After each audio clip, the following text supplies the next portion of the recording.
We're talking with Scott Kellen from SixCentSports.com, Robert Faringo from Doc Sports, and Vanessa Walsh, professional NFL handicapper.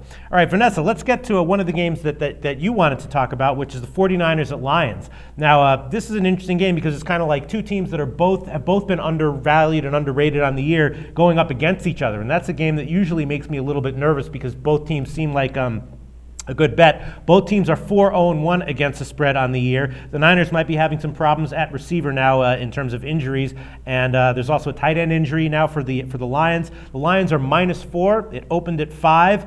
I don't know if I have an opinion on this line yet, but why'd you pick this game? What do you like?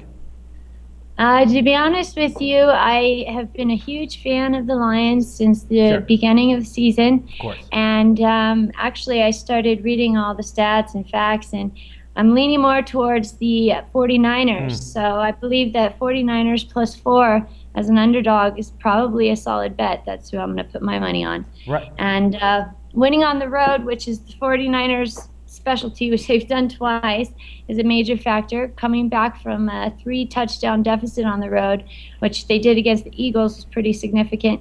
And they blew out a pretty good team against the Tampa Bay Buccaneers. That was really amazing for me to see them really prove themselves despite all the critics in the media. Basically, what they're going to have to focus on is putting pressure on the quarterback for Stafford, because getting the ball out quickly will be important for him, but he'll also have to be careful against a secondary that has the third most interceptions in the NFL right now, as they have 8. The 49ers do. Robert, what do you think about this game? You had a great read on the Lions last week, picked on Monday night. Of course, they got the win and cover there. What do you think about this line this week?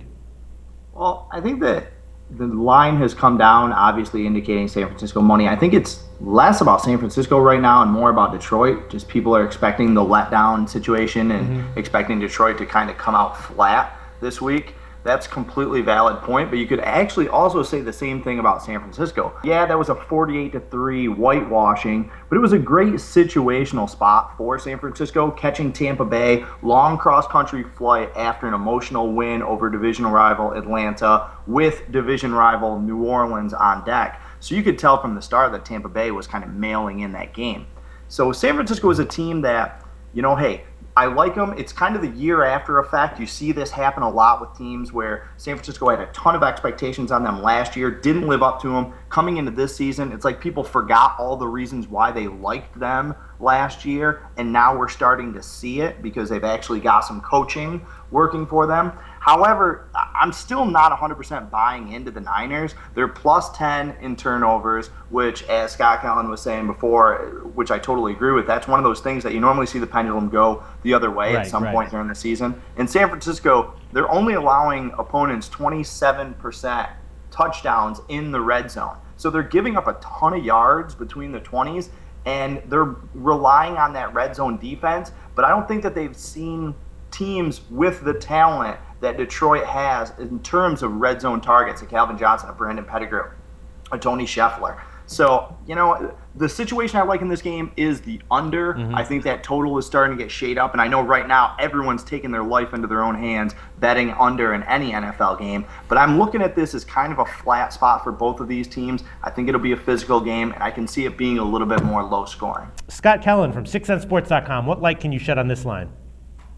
Not a lot of opinion on this. I think the line's fair. I make the line about 4, so you're basically right there. And I've got situations, I hate to say it, for going both ways here. San Francisco's won and covered 3 games in a row. Typically when teams in that mode go on the road against a good team like Detroit, they don't fare very well, so that would favor Detroit. But San Francisco runs and stops the run a little bit better than Detroit, so they qualify in a fundamental rushing situation of mine. So that kind of balances out as well. Like I said, I make the line 4, so I don't see a lot of value either way. I would agree with Robert, though. I think I'd probably lean towards the under. I've got a couple different models that I use from a scoring standpoint. One predicts about 50 points, but that's not as realistic as the other one that I have that predicts about 44 points. So if I was going to make any call in this game, I'd probably lean slightly towards the under in the game, if anything.